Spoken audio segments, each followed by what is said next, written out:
നമ്മൾ ജസ്റ്റ് കാണാൻ വന്നതേ ഉള്ളൂ. അത് കണ്ടു കഴിഞ്ഞു. കാരണം പല പ്രശ്നങ്ങളും നമ്മുടെ മുന്നിൽ വന്നു. അപ്പം ഇവിടെ ഇന്ന് സന്തോഷിക്കുന്നു. നമുക്കിവിടെ നിൽക്കാൻ പറ്റാത്ത അത്ര നാറ്റമാണ്.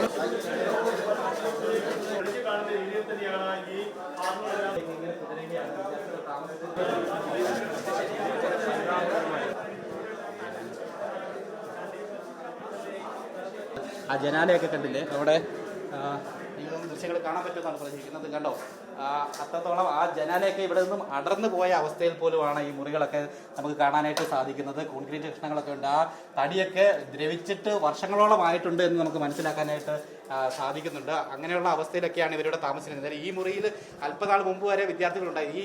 ഈ ഇടിഞ്ഞു വീണത്, ഈ കോൺക്രീറ്റ് പീസുകളൊക്കെ വീണത് കഴിഞ്ഞ ദിവസമാണെന്നാണ് വിദ്യാർത്ഥികൾ പറയുന്നത്. അതിനുശേഷം മാത്രമാണ് ഈ മുറിയിൽ നിന്നുള്ള വിദ്യാർത്ഥികളെ മറ്റൊരു മുറിയിലേക്ക് ഇപ്പോൾ താൽക്കാലികമായിട്ട് മാറ്റിയിരിക്കുന്നതെന്ന് മനസ്സിലാക്കാനായിട്ട് സാധിക്കുന്നു. എന്തായാലും അതിന് തൊട്ട് മുമ്പ് ഏതാനും ദിവസങ്ങൾക്ക് മുമ്പ് വരെ ഈ മുറി വിദ്യാർത്ഥികൾ ഉപയോഗിച്ചിരുന്നതാണ്. നമ്മൾ വന്നപ്പോൾ മുതൽ ഇങ്ങനെയുള്ള സിറ്റുവേഷനിൽ കൂടെ ആണ് വന്നത്.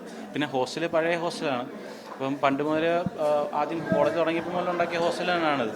അപ്പോൾ ഒരു പുതിയ ഹോസ്റ്റൽ പണിയണമെന്ന് പറഞ്ഞ് പലതവണയായിട്ട് നിവേദനം കൊടുക്കുന്നുണ്ട്. പക്ഷേ ഒരു ഗവൺമെൻറ്റിൻ്റെ സംഭവങ്ങളല്ല, അതിപ്പോൾ ലേറ്റായിട്ട് നടക്കത്തുള്ളൂ. അതിൻ്റെ കൂടെ തന്നെ ബിഫാം സ്റ്റുഡൻസ് നമ്മുടെ ഇവിടെ തന്നെ താമസിക്കുന്നത്. MBBS ഹോസ്റ്റലാണെങ്കിൽ പോലും.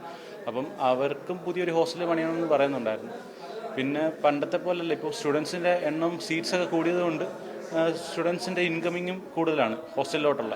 അപ്പോൾ അതുകൊണ്ട് ഒരു റൂമിൽ എണ്ണം ഭയങ്കര കൂടുതലാണ്. ഇപ്പം ഫൈനൽ ഇയേഴ്സൊക്കെ സെക്കൻഡ് 2 വരെ ഉള്ളെങ്കിലും ജൂനിയേഴ്സ് വരുന്ന ഒരു 4 പേരൊക്കെ ഒരു റൂമിൽ അഡ്ജസ്റ്റ് ചെയ്ത് നിൽക്കുന്ന. അപ്പോൾ അതിൻ്റെ ബുദ്ധിമുട്ടുകളുണ്ട്.